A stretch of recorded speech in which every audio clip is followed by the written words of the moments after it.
This is problem number 9 from section 5.2. It says restrict the domain of f of x so that f is 1 to 1, then find f inverse of x.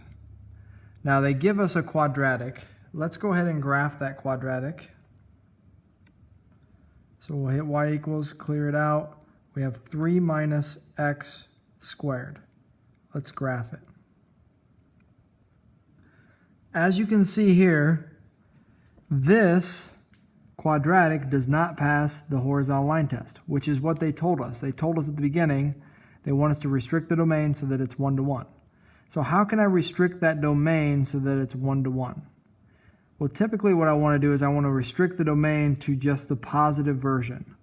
So if I were to just cut this graph in half right at the y-axis and restrict the domain to just the positive x values, that would be a graph that would be 1 to 1. So essentially if I just put my finger over this, now I have a graph that's 1 to 1. So I'm going to take away any negative x values. So let's select the domain restriction, the one that's appropriate. Well, x greater than or equal to 0 is the one I was just talking about. So this is the domain restriction we want. X such that our x values are greater than or equal to 0. And now we can actually find the inverse of 3 minus x squared because we've restricted it to x greater than or equal to 0. As long as we know that, we're good to go. First step, switch f of x to y. So we're going to say y equals 3 minus x squared. Switch x and y. We get x equals 3 minus y squared. Solve for y in terms of x. We're going to start by subtracting 3. So it's x minus 3 equals negative y squared. We're going to divide by a negative. So when we divide by negative 1, we'll divide each of those by negative 1. We get negative x plus 3 equals y squared. Now we're going to square root each side.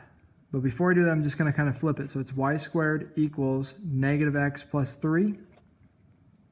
Square root on the left side. And I'm going to square root the right side. Now typically I'd write plus and minus here. But because I restricted the domain, I do not have to do this. We're looking for just the positive versions of this. So I get y equals root of negative x plus 3. So my f inverse, right, replace y with f inverse of x is root negative x plus 3.